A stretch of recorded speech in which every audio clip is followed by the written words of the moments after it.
ओळखलं का? दिसत नाही. पण रांगोळी काढली होती, खेकडे वगैरे पकडायचे ना तुम्ही. ऐकू येतं ना तर ओळखलं. ओळखलं का? कसे काय आले सांगा. कोण देईल भाकर तुकडा तो खायला मग काय चला, कशाची भीती वाटते? मरून जाईल. औषध घेतल्याने मरतो का माणूस? तुमचा नंबर घेतला.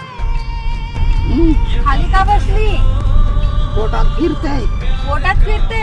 हा उलटी यायला बघतोय. आयुष्यात पहिल्यांदा गाडीत बसली का तू? चाललं ना.